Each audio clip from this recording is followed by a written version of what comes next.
And one last round of Jordy here on Gruul Lands. Had a fantastic evening, a bunch of really good games. One or two maybe not as good, but that's not his fault. No, it happens. The burn player was very unlucky, unfortunately.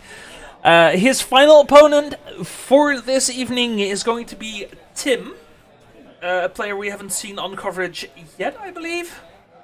But a very skilled player nonetheless on Elves.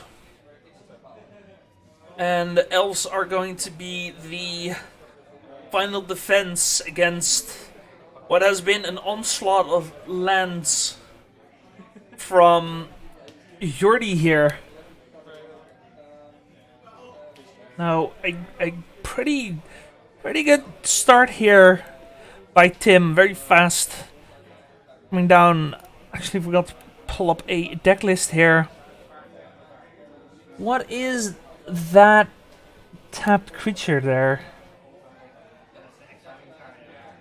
I'm actually not too sure. I don't recognize that art. Elves is already a bit of a weakness of mine, mostly because it has so many cards that no other deck is playing. Sometimes I need a moment to just look and see what everything is. I have no idea what it is, but it's making mana. Tim just completely swarming the board at this point. Jordy hasn't even really started. He's played Wasteland.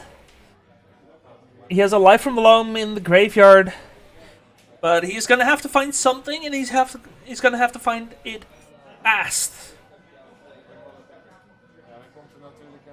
This Heritage Druid is gonna make a bunch of mana.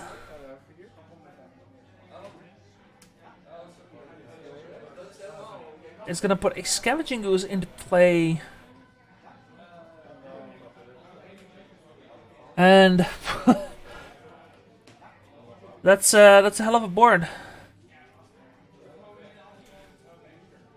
Now, at least Tim doesn't have the Gaia's Cradle anymore, so let's slow him down a little bit.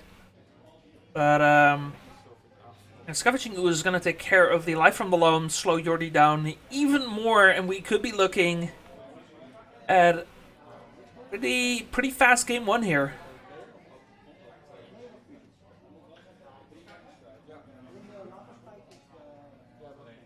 Gonna come in for 2 here. Jordy to 17. It's just the calm before the storm here. Though I don't know if you can call putting, what's this, 1, 2, 3, 4, 5, 6, 7 permanents into play the calm, but the worst is yet to come for Jordy here, and if he doesn't have anything, it is going to come. So far, no draw spells for Tim here. Don't think he has a Green Sun Zenith yet.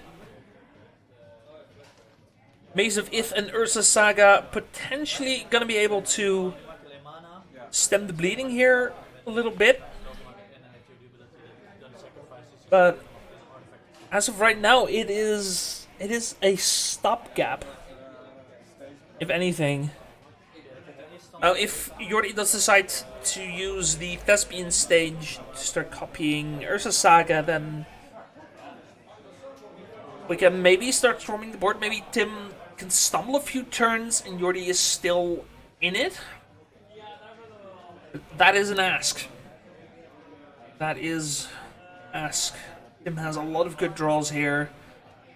Could be looking at maybe bouncing some Visionaries, just straight up drawing a Green Sun Zenith or a Natural Order.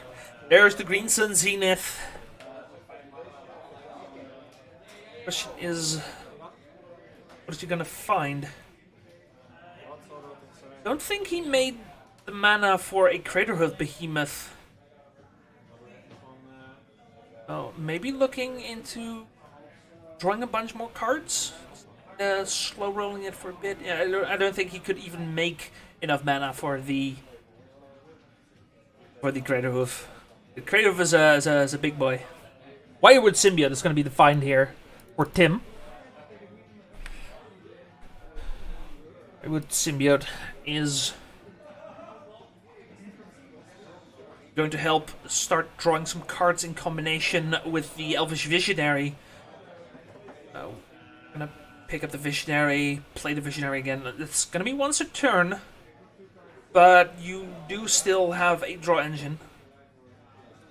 And Jordy needs to start doing something, and he needs to start doing it fast. Now, he has been given some room to breathe. Just a little bit.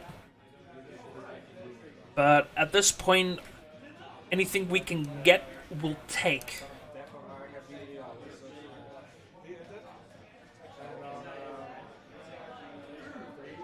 Wirewood Symbiote is going to be picked up, make a bunch of mana. Gonna play the Elvish Visionary again. I think that was a... Was that a glimpse? Can't quite tell. Could decide to hold off on glimpsing here for next turn. Try and get the Wirewood Symbiote to pick up the Visionary again. Definitely have more velocity here, but there is, of course, the looming threat of a Merit Lage coming down right now. If Jordy has crop rotation, I think he can actually win the game in this spot.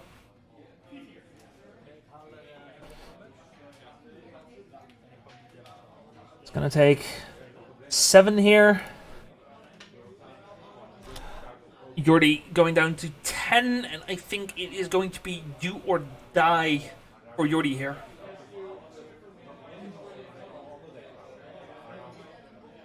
Tim says, this is what I got. Show me the money. Like Jordy is untapping. That's very good news for Tim. Saga is now online and able to make blockers, but these blockers right now are not the most impressive. They're just a 1/1 construct.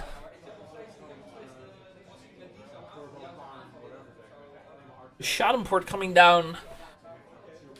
Again, not really going to do much to stem bleeding here. A second Thespian stage. Also not really gonna cut it here. There's a lot of damage incoming here.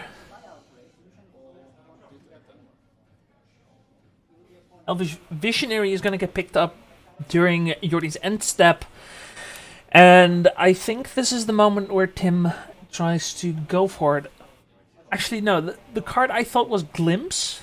Actually, an Archon of Valor's Reach. Other really good Green Sun Zenith target. It's a great natural order target. Just something to put into play, and against certain decks, just completely shuts them down. Against Jordy would probably go on instant, I would assume. Most of Jordy's actual spells that could be a threat here are instants. Thinking crop rotation, maybe punishing fire, so that would make sense. Him drawing some more cards here. Find what the quickest way is to kill Jordy. Maybe try and do it this turn. Though, might not be able to.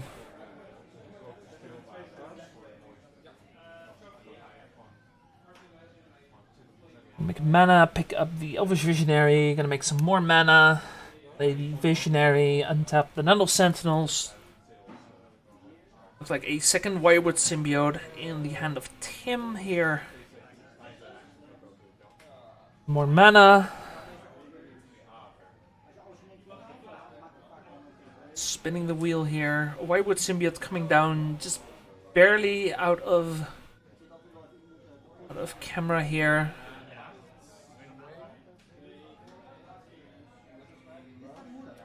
A little bit harder to see what's going on here. I do always ask the players if they would be willing to keep as much as they can onto the playmats, but I'm actually not sure if I asked him here. I think I forgot, actually. We were kind of coming out of round 3 late, and we just... This is not round 3, this is round 4. I completely forgot to change that. We were kind of late out of round 3 and just going straight into round 4, so I think I forgot to do my usual spiel, so that's on me. Oh yeah, we are missing some context here, but I think we can work out most of what is happening here. I don't think Tim has lost any life so far, nor has he gained any life off of a potential Grove of the Burn Willows that Jordy might be playing.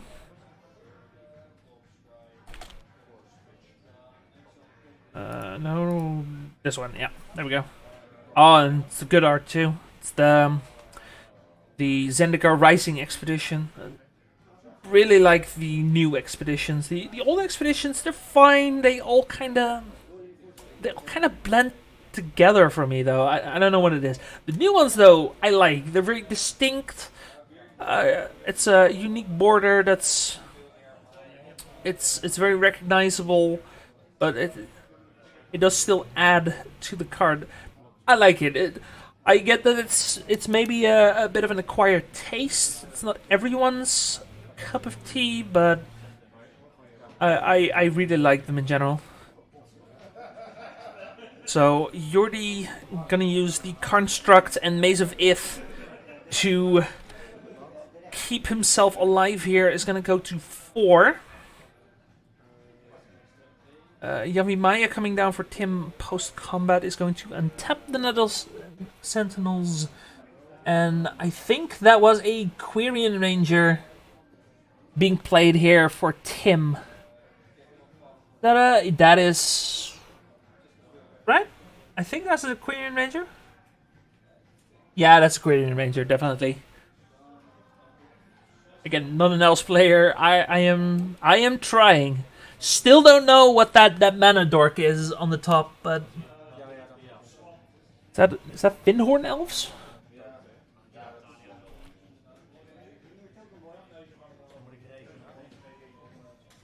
Could be. Let's just say that it is for argument's sake, because I think it is, but it's not this art. This is the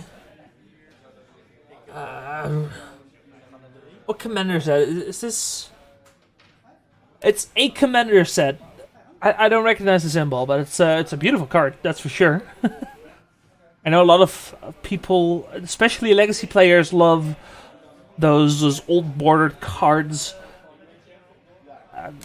Personally, I'm much more a fan of the newer cards. They're much more clear to read and not as busy on the eyes, but, you know, to each their own. But I can definitely see the appeal for the old border cards.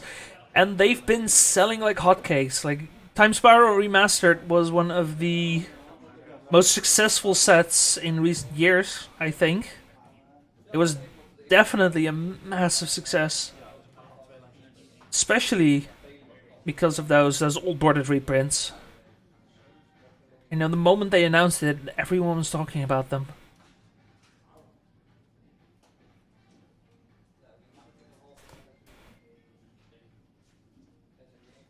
Yeah, I'm usually very much a fan of just visual clarity, which is why I do actually prefer the Vintage Masters version of the duels. Like, I know after a point of playing Legacy, you know which duel's on the field. You know that Jordy right now has a Taiga on the field, right? Like, you kind of get used to it. But I'm just a sucker for visual clarity, which is why I love the unstable lands. They're some of my favorite lands because it's so obvious just which land it is. You don't have to know the art, doesn't have to have any text, you just know what it is. It just makes sense. I'm such a huge sucker for that. You know? Anyway, meanwhile, Jordy using Expedition Map to find a blast zone is going to be able to pop it on 1 this turn if he decides to, which is, it's going to clear a lot. I'm not sure if he's going to be able to clear enough.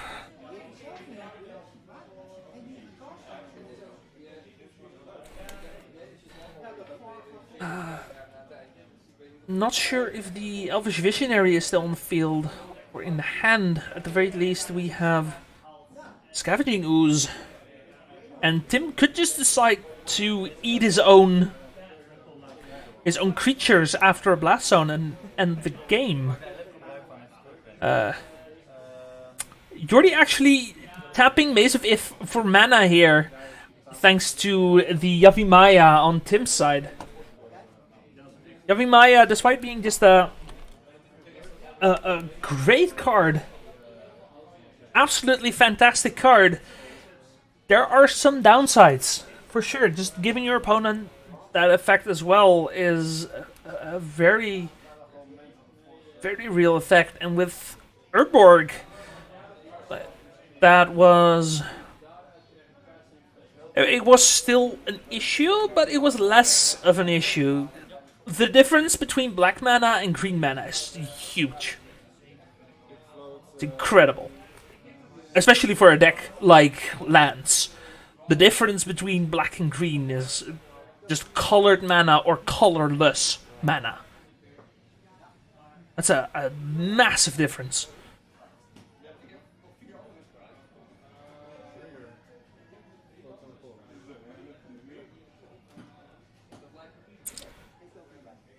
Looks like Blast Zone was activated here. Tim thinking how he is going to play this.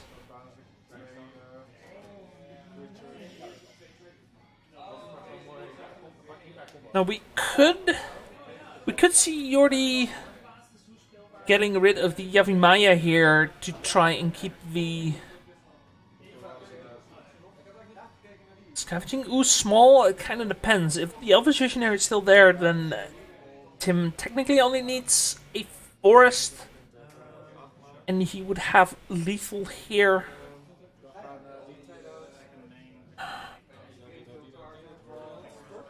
Let's see if Tim sees the line and decides to eat his own graveyard. Oh wait, he can still use the mana he used here to...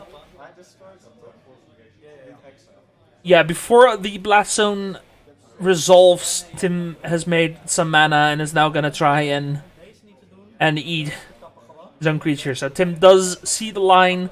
Jordy unfortunately used his Maze of Ith to make mana. Forgot, I think, that the Scavenging Ooze was still there. I'm not sure what happened there, but regardless, the Scavenging Ooze is going to grow and close out game 1. Now, Jordy on the play for game 2, keeping 7. Tim on the mulligan to 6. What can we expect from the sideboards? Well, on Tim's side, perhaps less is more. I could see maybe bringing in Assassin's Trophy. Tabernacle is going to be a consideration here that Tim is definitely going to need to be aware of. Other than that, I think less is going to be more in this case. On the other side, from Jordy, maybe some creature removal. I'm not sure if he has any left in the side, but if he does, then I would imagine that to be pretty good. Other than that, Not sure. I'm not sure if a deck like Elves wants Leyline the Void here. I would assume that the deck is just trying to go faster. Just try and get under Leyline, just not try and get under a value engine like Life from the Loam. It could be a consideration because of Punishing Fire. So if Tim is likely to bring in Leyline of the Void, I would imagine Jordy to bring in maybe Force of Vigor. That could be a bit slow. These players are way better than I am, though, at these decks. They probably know this matchup much better than I do, so we'll have to wait and see. It looks like Tim did bring in Surgical Extraction, actually. So most likely isn't playing Leyline of the Void. Now the question is Jordy going to know that? Does he even care?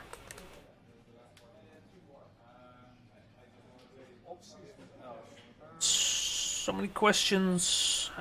We're going to have to find out.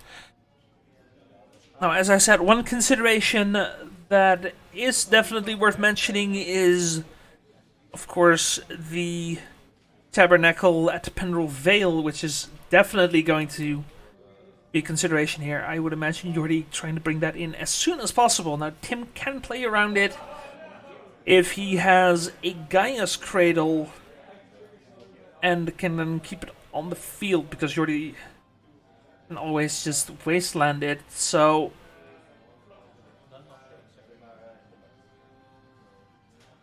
I actually talked to another Elves player yesterday, and it was about Maverick. Maverick is supposed to be the dream matchup for Elves. Actually, not sure about lands. I mean, just off the top of my head, it sounds like lands could be very advantageous against the go white strategy of Elves, just because of that Tabernacle and how hard it is to interact with. There's also always the possibility of a fast Merit Lage just going under you, I guess. Like, Elves is not a slow combo deck, but that Merit Lage has the potential of being a lot faster. Now, I'm not guessing it's going to be much faster this game, given we have two Taigas on the field. But we'll have to wait and see.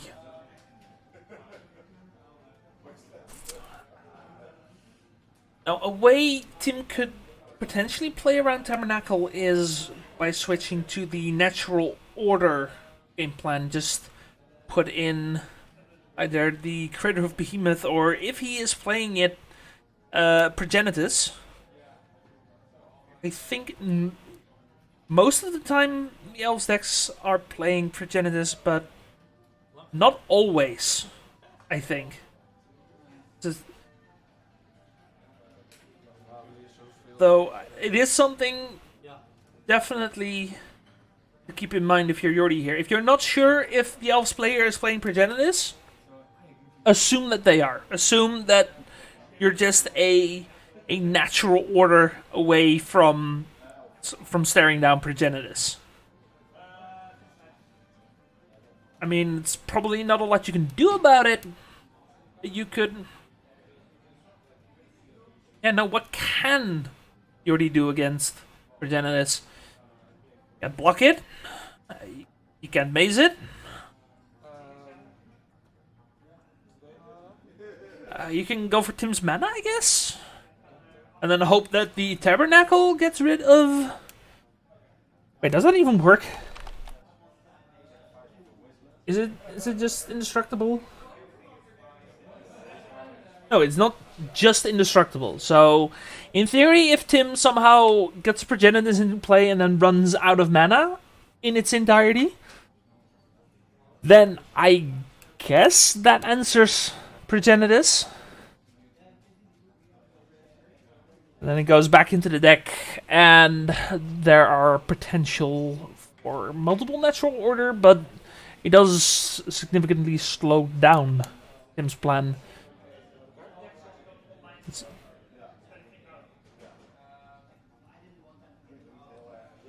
Like Tim spinning his wheels here. Haven't seen a glimpse of nature yet, but that is always a possibility.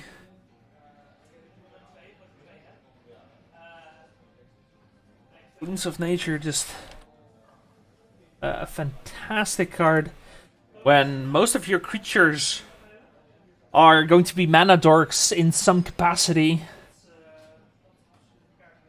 Mana dorks with an actual power to attack, which is really the power of the Elves deck. It's just your mana also just happens to swing for lethal. Like Crater Hoof Behemoth, Glimpse of Nature. Well, you're playing what, 28 mana dorks, something like that, essentially, right? You get a Heritage Druid online, you get like a Wirewood Symbiote, you get a Quirion Ranger, and suddenly things that aren't supposed to be mana dorks suddenly become mana dorks. And then you draw all the cards.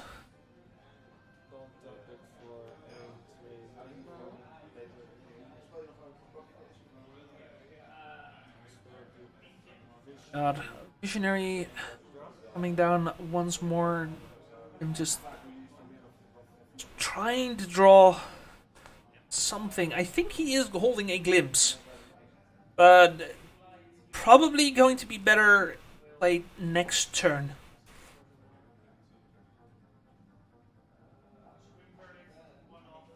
Is there a threat of Merit Lage?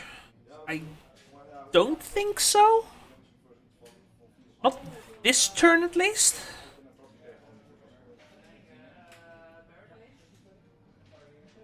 I think that means you can just hold off on the Glimpse, right? Just because even if Jordy makes it next turn, you can just swing around it, potentially. And again, is him really able to play around Merit Lage in this position? It doesn't look like it. I don't think he has anything in hand that can either. Just be picking up some cards here for the Glimpse next turn. Just keep drawing while you can. Draw as many cards as possible here. Gonna swing in for 4. Already going down to 15. And I think it's now on Jordy. Again, I think Tim is holding the Glimpse right now. Yeah, I'm pretty sure he's holding a Glimpse in hand right now.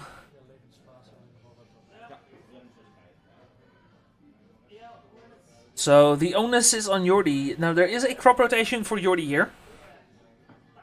So there is still potential for him to try and get back from this. But so far,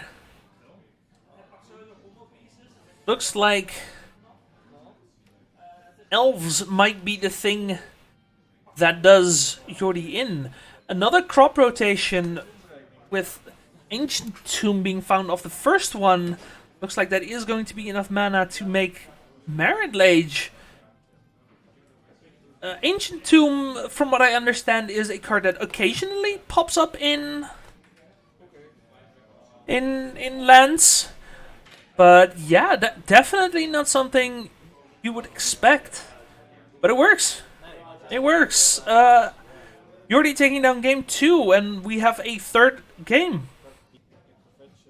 And looks like both players keeping 7 for game 3. Let's see if our King of the Hill, Jordy here, will be dethroned at the end of the evening by our challenger Tim. It would be a very strong showing for Tim for his debut on the channel. But Jordy is no slouch. He is definitely gonna give Tim a run for his money. So we'll have to wait and see. We have Heritage Druid turn 1 for Tim. We have a Mox Diamond and a Blast Zone for Jordy here.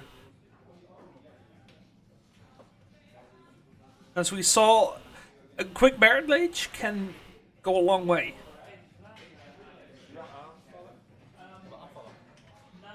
Tim gonna swing in with the Heritage Druid. Interesting. It's like a relatively slow start here for Tim. Is gonna get Punishing Fired. Punishing Fire. A very real, very dangerous threat for Tim here if he isn't able to get on board fast enough.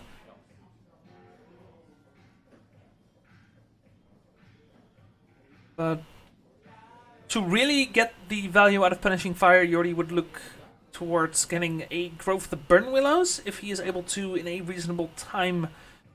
That could be fairly decent.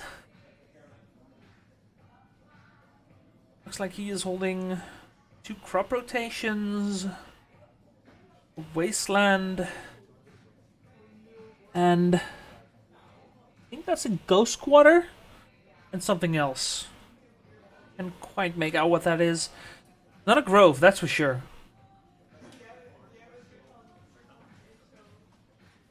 But 2 crop rotations means Jordy has a lot of interesting lines here. Question is, are any of them interesting enough where he will try and go for it? I'm thinking, can he go for a Merit Lage here? Can he go for a turn 2 Merit Lage and kill on turn 3? Because as we saw, that Ancient Tomb does a lot of work. He's holding a Thespian stage. This is a very real possibility.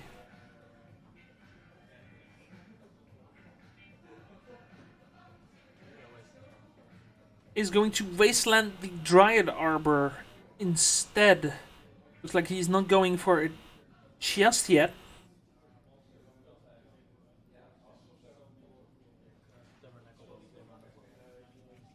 It's going to crop rotate. I think I heard Tabernacle being said. Jordy deciding not to go for the combo. I'm not sure if he could have gone Merit Lage and opted not to, or just didn't think he could. Maybe he couldn't. I actually don't know. But either way, it doesn't matter. This Blast Zone is getting turned into a Tabernacle, and we are putting the brakes on Tim here. Again, Tabernacle, just a very solid card. It's gonna give Jordy the opportunity to sit back and go for a safer Merit Lage.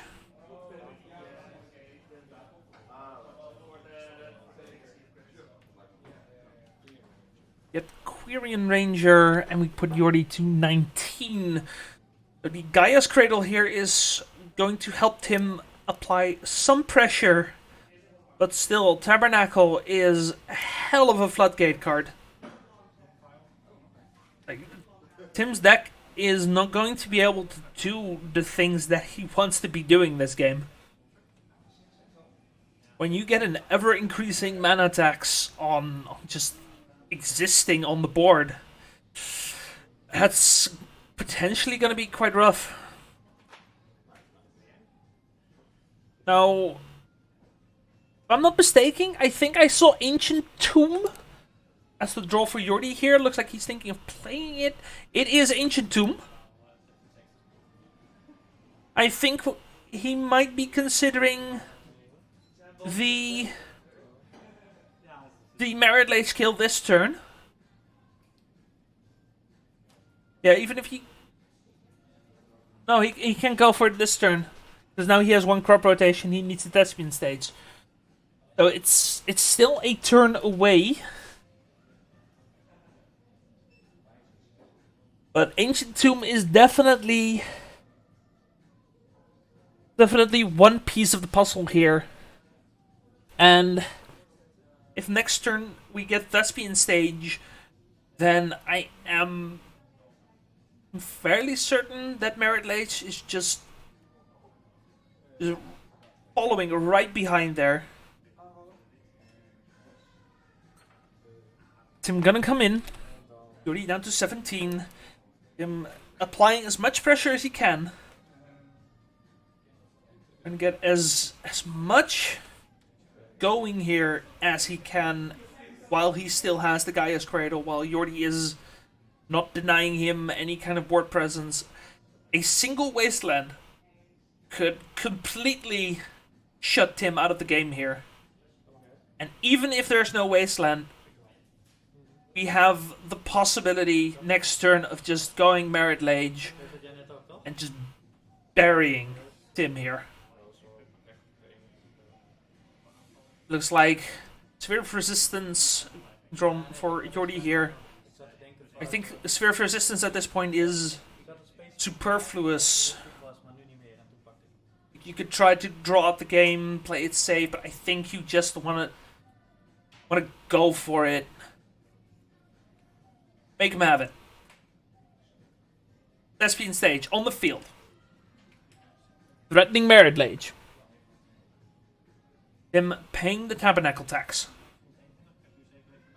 This is it. If Tim can somehow get to Craterhoof Behemoth and keep enough creatures untapped to swing for lethal, then he wins. But that is a very tall order if you start the turn with a tapped Gaia's Cradle.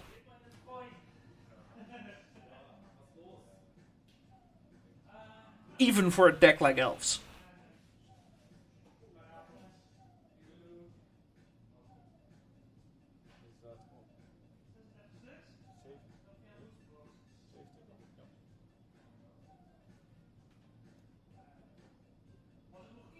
Tim is thinking about it. He must feel the pressure of Merit Lage potentially coming here, right?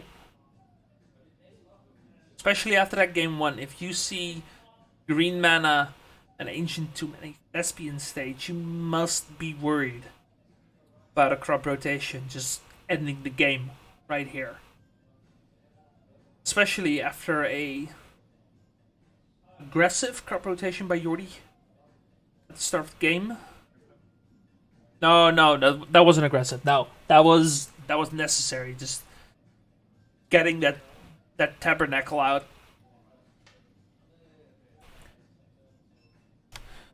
It's possible Tim could just hope Jordy doesn't have the crop rotation, and it looks like that is what is happening. But unfortunately for Tim, Jordy does have the crop rotation. He swung in with a bunch of creatures. Gonna try and set himself up for a game here. To be fair, I don't think he could have ended the game this turn anyway, even if he tried. So he's just playing it safe and just telling Jordy, if you have it, you have it.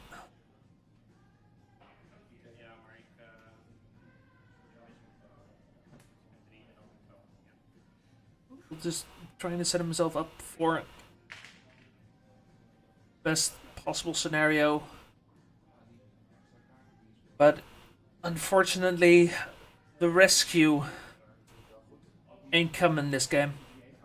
And Jordy, with a fantastic evening, 4 rounds on coverage, just closing out all 4 games. Clean sweep. An impressive showing for sure. From the, as I call him, a fun uncle of Haarlem Magic during round 2. I stand by it. Absolutely. I still don't know what it means, but I stand by it.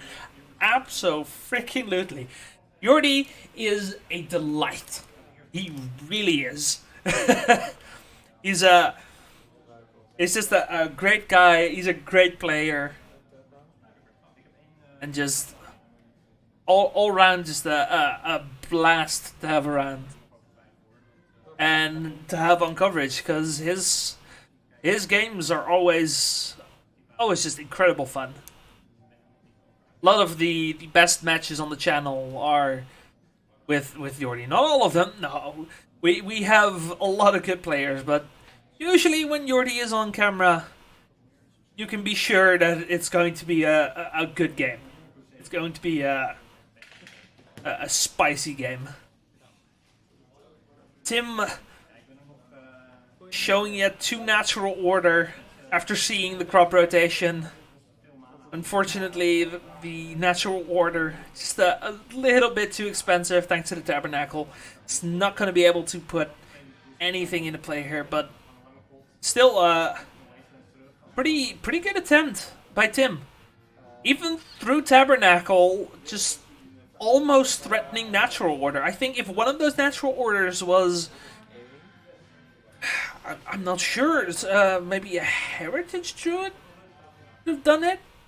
If any Elves players are watching, assume you could change one of those natural orders into anything else this turn. Could Tim have done it? Let me know. Anyway, that is going to be round 4 going to Jordy.